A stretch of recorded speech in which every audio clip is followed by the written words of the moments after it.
तो दोस्तों आज तारीख हो गई है 7 नवंबर की, साथ ही में दिन है सोमवार का। वहीं हिंदी तारीख है शुक्ल चतुर्दशी और महीना चल रहा है कार्तिक का। तो आइए बिना देर किए फटाफट से जानते हैं आज की ताज़ा खबरें और मुख्य समाचार। तो ये रही पहली बड़ी खबर। चंद्रमा और मंगल के बाद अब शुक्र ग्रह पे है इसरो की नजर। चंद्रयान 3 के बाद अब यहाँ भेजा जाएगा यान। जी हाँ, चंद्रमा और मंगल मिशन के बाद भारतीय अंतरिक्ष अनुसंधान संगठन यानी कि इसरो अब शुक्र ग्रह के अध्ययन की योजना बना रहा है। हालांकि इससे पहले अगले साल चंद्रयान 3 को भेजा जाएगा। ये चंद्रमा पे हर समय रहने वाली काली छाया का अध्ययन करेगा। इसके लिए इसरो जापानीज स्पेस एजेंसी जेक्सा की मदद लेगा। वहीं चंद्रयान 3 के बाद इसरो का अगला मिशन शुक्र ग्रह पे यान भेजने का है। इसमें भी जापान की हेल्प ली जाएगी। देखिए अगली खबर। आलिया भट्ट ने दिया बेटी को जन्म। कपल ने कहा ये जिंदगी की सबसे अच्छी खबर है। जी हाँ, बॉलीवुड एक्ट्रेस आलिया भट्ट ने अभी हाल ही में बीते 6 नवंबर को एक बेबी गर्ल को जन्म दिया है, यानी कि बेटी को। फैंस से लेकर सिलेबस तक आलिया भट्ट और रणबीर कपूर को पेरेंट्स बनने की शुभकामनाएं दे रहे हैं। आपको बता दें, आलिया बीते रविवार सुबह ही मुंबई के एचएन रिलायंस हॉस्पिटल में एडमिट हुई थी। मुंबई के गोरेगांव इलाके में मौजूद इसी अस्पताल में कपूर फैमिली के एक नए मेंबर ने आंखें खोली हैं। देखें अगली खबर।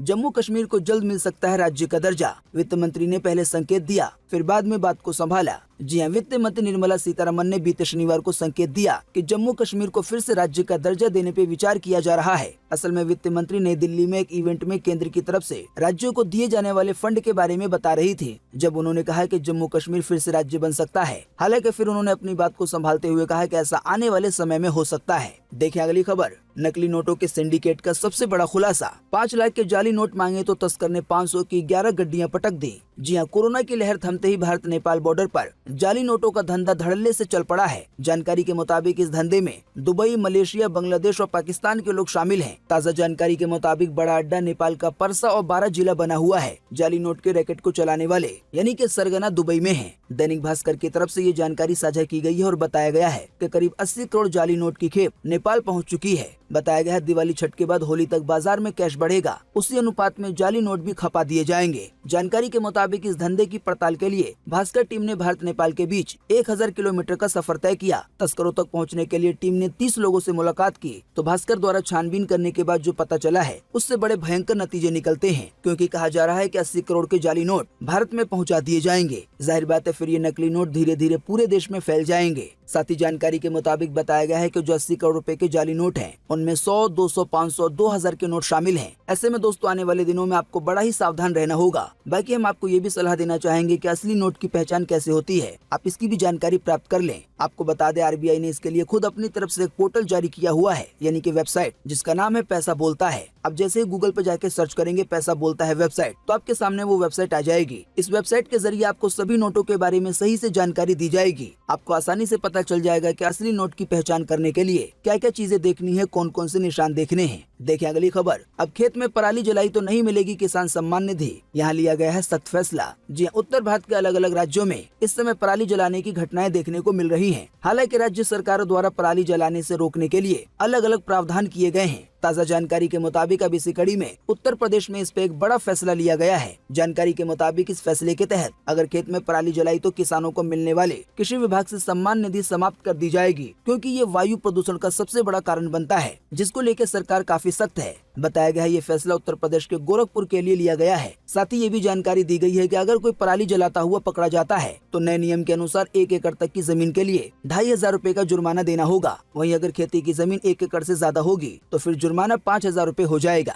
देखें अगली खबर। दिल्ली में ग्रैब का चौथा चरण हटा। इसकी वजह से अब एनसीआर में आ सकेंगे गैर BS6 वाहन। साथ ही दिल्ली में स्कूल खोलने पे आज लिया जा सकता है फैसला। जी हाँ, मौसमी परिस्थितियों के अनुकूल होने की वजह से दिल्ली एनसीआर की हवाओं में लगातार दूसरे दिन बीते रोज सुधार हुआ। सुधार होते ही केंद्र सरकार की वायु गुणवत्ता एजेंसी यानी कि CAQM ने ग्रेडेड रिस्पांस एक्शन प्लान यानी कि ग्रैब का चौथा चरण वापस लेने की घोषणा कर दी। इस फैसले के लेने के बाद अब दिल्ली एनसीआर में गैर BS6 हल्के वाहनों और ट्रकों के प्रवेश की अनुमति मिल जाएगी। अभी हाल ही में बीते कुछ दिनों पहले इन पे प्रतिबंध लगा दिया गया था। साथ ही बताया गया नया ऐलान होने के बाद जरूरी निर्माण कार्य भी कराए जा सकेंगे। हालांकि पोल्यूशन की स्थिति में सुधार के बावजूद दिल्ली में जो AQI नंबर है वो 339 है, जो इसे अभी भी देश का दूसरा सबसे बड़ा प्रदूषित शहर बनाता है। एनसीआर के नोएडा, फरीदाबाद, गुरुग्राम की हवा भी बेहद ही खराब बनी हुई है। देखिए अगली खबर। पंजाब में एक ही दिन में पराली जलाने के मामलों में 21% से ज्यादा की कमी आई। जी हां, पंजाब में बीते रविवार को पराली जलाने के मामलों में शनिवार के मुकाबले में 21% से ज्यादा की कमी दर्ज की गई। जहां शनिवार को प्रदेश भर में पराली जलाने के 2817 मामले सामने आए थे, वहीं बीते रविवार को इन केसों की संख्या एकदम घट के 599 दर्ज की गई। दोस्तों वैसे आप नहीं जानते हैं तो आपको बता दें, पंजाब में ही पराली जलाने से दिल्ली के एनसीआर, नोएडा, गाजियाबाद या पूरी दिल्ली में एयर पोल्यूशन बहुत ज्यादा हो जाता है। हालांकि अच्छी बात यह है कि इसमें अब एक बड़ा कंट्रोल सामने आया है। अभी अपने आप हुआ है या प्रशासन ने किया है, फिलहाल इसकी जानकारी नहीं है। देखिए अगली खबर। ट्विटर को लेकर एलन मस्क ने की कई घोषणाएं। पहला ऐलान किया है कि अब ट्विटर पर लंबे नोट शेयर किए जा सकेंगे। साथ ही कहा अब कंटेंट शेयर करके पैसा कमाने का मौका मिलेगा। जी अमेरिका, ऑस्ट्रेलिया समेत कई देशों में ट्विटर के $8 में ब्लू टिक सब्सक्रिप्शन की शुरुआत के साथ ही कंपनी के नए मालिक यानी कि एलन मस्क ने कई नई घोषणाएं की हैं। ताज़ा जानकारी के मुताबिक अब उन्होंने कहा है कि ट्विटर पे जल्द ही लंबे लेख यानी कि लंबे नोट को प्रकाशित करने का विकल्प मिलेगा। इसकी वजह से यूजर्स को अपनी लंबी बातें नोटपैड पे लिख के उनका स्क्रीनशॉट पोस्ट करने की जरूरत नहीं होगी। साथ ही एलन मस्क की तरफ से ये जानकारी दी गई है कि अब ट्विटर पे सामग्री पोस्ट करने वाले क्रिएटर्स को पैसा कमाने का मौका मिलेगा। अब पैसा किस तरह से कमाया जाएगा, इसके क्या क्या नियम होंगे, इसकी ज्यादा जानकारी तो आने वाले दिनों में ही मिल पाएगी। एलन मस्क से जुड़ी देखिए एक और खबर अपनी स्क्रीन पर। एलन मस्क के एक दिन में बढ़े 8 लाख फॉलोवर्स। बीते 6 महीने में करीब 2.5 करोड़ फॉलोवर्स की हुई है बढ़ोतरी। जी एलन मस्क के माइक्रो ब्लॉगिंग वेबसाइट ट्विटर खरीदने के दावे के बाद से ही एलन मस्क के ट्विटर फॉलोवर्स में लगातार बढ़ोतरी हो रही है। ट्विटर के मालिक बनने के बाद एलन मस्क दुनिया भर में हॉट टॉपिक बने हुए हैं। बताया गया है ट्विटर खरीदने के पहले ही दिन एलन मस्क के ट्विटर अकाउंट पे 8 लाख फॉलोवर बढ़ गए हैं। वहीं ट्विटर डील के चलते पिछले 6 महीने में एलन मस्क के फॉलोवर्स में लगभग 2.5 करोड़ की बढ़ोतरी हुई है। यानी कि एलन मस्क ने अब इस मामले में जस्टिन बीबर को पीछे छोड़ दिया है। बाकी दोस्तों इस बारे में कई लोगों की सोच ऐसी हो सकती है कि अब ट्विटर के मालिक तो एलन मस्क ही बन गए हैं, इसी की वजह से वो चाहें तो अपने फॉलोवर्स को कितना भी बढ़ा सकते हैं। हालांकि ये बात लोगों की केवल सोच है। आप भी इसी वीडियो के नीचे कमेंट बॉक्स में कमेंट करके बताएं कि क्या सच में ऐसा हो सकता है कि एलन मस्क अपने से ही अपने फॉलोवर्स को बढ़ा दें। इस पर आपकी पर्सनल राय क्या है, नीचे कमेंट बॉक्स में जरूर लिखें। देखें अगली खबर। कंगना रनौत ने ट्विटर को बताया बेस्ट सोशल मीडिया प्लेटफॉर्म। साथ ही में ब्लू टिक के लिए पैसे चार्ज करने के फैसले का किया समर्थन। जी हाँ, बीते दिनों खबरें आ रही थी कि जल्दी कंगना रनौत को उनका ट्विटर अकाउंट वापस मिल जाएगा। इसी बीच अभी हाल ही में कंगना ने सोशल मीडिया पे ट्विटर की तारीफ की है। इतना ही नहीं, कंगना ने ट्विटर को बेस्ट सोशल मीडिया प्लेटफॉर्म भी कह दिया है। जानकारी के मुताबिक अभी हाल ही में बीते 6 नवंबर को कंगना ने अपने इंस्टाग्राम हैंडल पर इससे जुड़ा एक पोस्ट शेयर किया, जिसमें उन्होंने ट्विटर के बारे में अपने विचार रखे। इस पोस्ट में कंगना ने ट्विटर की नई पॉलिसी की तारीफ की। हालांकि कंगना ने कुछ पॉलिसी को क्रिटिसाइज भी किया, पर कुल मिलाकर ट्विटर को सबसे अच्छा प्लेटफॉर्म माना। देखिए अगली खबर। पीएम मोदी ने शेयर किया कूनो के चीते का वीडियो। अभी हाल ही में 8 में से 2 चीतों को बड़े बाड़े में छोड़ा गया था। 50 दिन से थे क्वारंटाइन में। जी हाँ, मध्य प्रदेश के कूनो नेशनल पार्क में रह रहे 8 में से 2 चीतों को, जैसा कि हमने आपको बीते रोज के मुख्य समाचार में बताया था कि बड़े बाड़े में छोड़ दिया गया है। आप जानते होंगे कि इन्हें नामीबिया से लाया गया था। पीएम नरेंद्र मोदी ने अपने जन्मदिन के मौके पर यानी कि 17 सितंबर को इन्हें कूनो नेशनल पार्क में छोड़ा था। हालांकि ये तब से क्वारंटाइन में है। क्वारंटाइन का मतलब यह है कि इनकी देखभाल की जा रही है कि भारत के वातावरण में ये सर्वाइव कर पाएंगे या नहीं। फिलहाल 2 चीतों पे कामयाबी मिल गई है और इन्हें क्वारंटाइन से जंगल के एक बड़े एरिया में छोड़ दिया गया है। अब ताज़ा जानकारी के मुताबिक चीते को छोड़े जाने का वीडियो शेयर करते हुए पीएम मोदी ने खुशी जताई है। इस वीडियो की एक छोटी सी झलक आप भी देख सकते हैं अपनी स्क्रीन पर। पीएम मोदी ने इस बारे में ट्वीट किया और कहा कि मुझे जानकर खुशी हुई कि सभी चीते स्वस्थ हैं, अच्छी तरह से तालमेल बिठा रहे हैं। वैसे आप नहीं जानते हैं तो आपको बता दें, एक मादा चीता का नाम पीएम मोदी ने आशा रखा है। देखिए अगली खबर। रिसर्च में किया गया बड़ा दावा। स्मार्टफोन एप्लीकेशन की मदद से लगाया जा सकता है पुल की मजबूती का पता। जी आजकल स्मार्टफोन पर निर्भरता बढ़ती जा रही है। स्मार्टफोन से कैमरे से लेकर कंप्यूटर तक के कई काम किए जा सकते हैं। ताज़ा जानकारी के मुताबिक अब एक अध्ययन से पता चला है एक खास सॉफ्टवेयर से लैस मोबाइल फोन वाहन की मदद से पुलों को पार करते समय उनका डाटा इकट्ठा कर सकेगा। बताया गया ऐसा करने पे मोबाइल ऐप स्वयं पुलों से जुड़े सेंसर के सेट के लिए एक कम खर्चीला विकल्प बन सकते हैं। हो सकता है कई सारी बातें कई सारे लोगों के समझ में न आई हों। बिल्कुल आसान सी भाषा में बताएं तो एक रिसर्च में ये दावा किया गया है कि खास तरीके के सॉफ्टवेयर का इस्तेमाल करते हुए यानी कि एप्लीकेशन का इस्तेमाल करते हुए गाड़ियों के जरिए पुलों से गुजरते समय पुल की जो मजबूती है या जो उसका ढांचा है उसके बारे में पता लगाया जा सकेगा, यानी कि ये मजबूत है या नहीं। बाकी जैसा कि आपको बताया ये एक दावा है। आने वाले दिनों में जब ये बिल्कुल सही से साबित हो जाएगा, सही से काम करने लगेगा, तो इसकी और ज्यादा जानकारियां हमें मिलने लगेंगी। देखिए अगली खबर। विधानसभा की 7 सीटों के उपचुनाव में भाजपा ने 4 पे जीत दर्ज की। वहीं बिहार में आरजेडी, तेलंगाना में टीआरएस और महाराष्ट्र में उद्धव की पार्टी को 1-1 सीट मिले। जी हाँ, देश में 6 राज्यों की 7 विधानसभा सीटों पे हुए उपचुनाव के परिणाम आ गए हैं। इनमें 4 सीटें भाजपा ने जीती हैं। इन 4 में से 1 सीट है बिहार के गोपालगंज की, वहीं 1 सीट है हरियाणा के आदमपुर की और 1 सीट है उत्तर प्रदेश के गोला गोकर्णनाथ की, वहीं चौथी सीट है उड़ीसा के धामनगर की। बाकी आपकी स्क्रीन पर चुनाव के परिणाम से जुड़ी और ज्यादा जानकारियां दिखाई जा रही हैं, तो आप चाहें तो इसे भी धीरे धीरे देख सकते हैं। एक एक करके सभी जानकारी विस्तार से बताऊंगा तो वीडियो काफी लंबा होगा।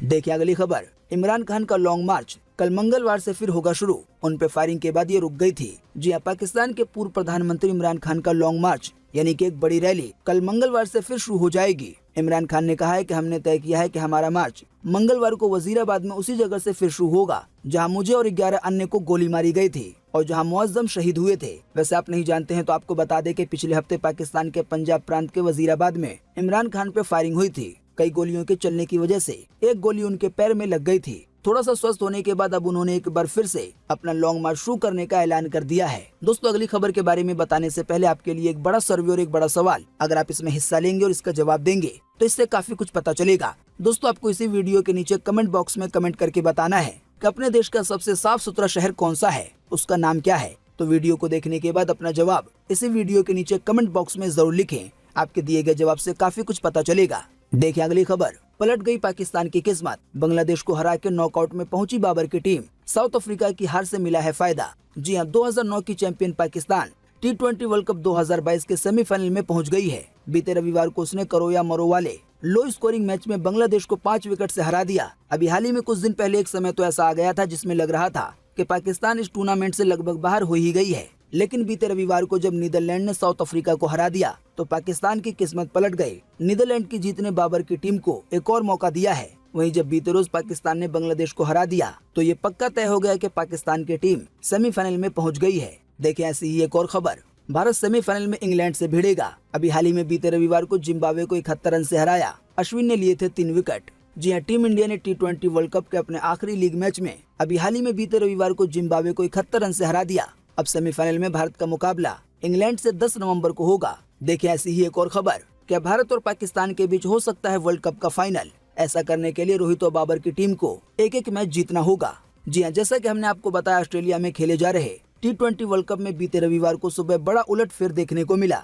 रैंकिंग में 17 नवंबर की टीम नीदरलैंड ने साउथ अफ्रीका को 13 रन से हरा दिया। इस जीत का सबसे बड़ा फायदा भारत और पाकिस्तान को हुआ। इसकी वजह से भारत तो सेमीफाइनल में पहुंचा ही, वहीं पाकिस्तान ने बांग्लादेश को हराकर सेमीफाइनल में अपनी जगह बना ली। अब माना जा रहा है कि इस वर्ल्ड कप का फाइनल भारत और पाकिस्तान के बीच भी मुमकिन हो सकता है। अब T20 वर्ल्ड कप में भारत और पाकिस्तान का फाइनल मैच होगा या नहीं, ये तय होता है इस बात पे कि दोनों टीमें आने वाले दिनों में जो एक मैच खेले जाने हैं उन पे जीत दर्ज करती है या नहीं। आपको बता दें, जिम्बाब्वे के खिलाफ मुकाबले में टीम इंडिया को जीत मिलने के बाद भारत ग्रुप 2 में नंबर 1 पर आ गया है और सेमीफाइनल में उसका मुकाबला इंग्लैंड से होगा। वहीं पाकिस्तान सेमीफाइनल में न्यूजीलैंड के खिलाफ खेलेगा। अगर भारत जीत जाता है इंग्लैंड से और पाकिस्तान जीत जाता है न्यूजीलैंड से तो काफी हद तक ऐसी संभावना बन सकती है कि इस बार T20 के वर्ल्ड कप का फाइनल भारत और पाकिस्तान के बीच हो। देखिए अगली खबर। आज 7 नवंबर 2022 को पूरे देश में ये रहेगा मौसम का हाल। मौसम विभाग ने जारी किया है मौसम का पूर्वानुमान। जी हाँ, मौसम विभाग के अनुसार अगले 24 घंटे के दौरान यानी कि आज 7 नवंबर को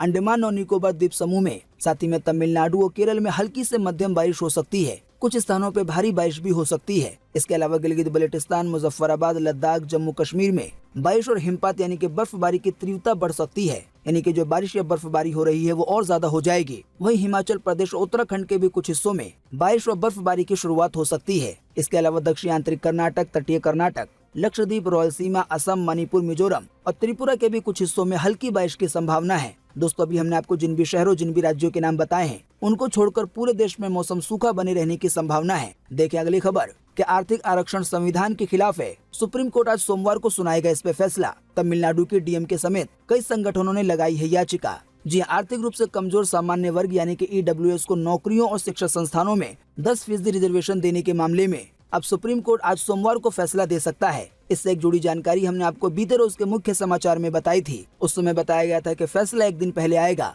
हालांकि अब नई जानकारी के तहत बताया जा रहा है कि सुप्रीम कोर्ट आरक्षण के मामले में आज सोमवार को अपना फैसला दे सकता है, यानी कि EWS की कैटेगरी को 10% का आरक्षण नौकरी और शिक्षा संस्थानों में मिलना चाहिए या नहीं। तो दोस्तों, आज 7 नवंबर 2022 की यही मुख्य समाचार और बड़ी खबरें थी। उम्मीद करते हैं इससे आपको काफी कुछ जानकारी मिली होगी। हम बस इसके बदले में आपसे इतना ही चाहते हैं कि आप इस वीडियो को लाइक कर दें और शेयर कर दें, क्योंकि आपका लाइक और शेयर करना ही होता है हमारी मेहनत का फल। वीडियो देखने के लिए आपका बहुत बहुत धन्यवाद। Thanks for watching.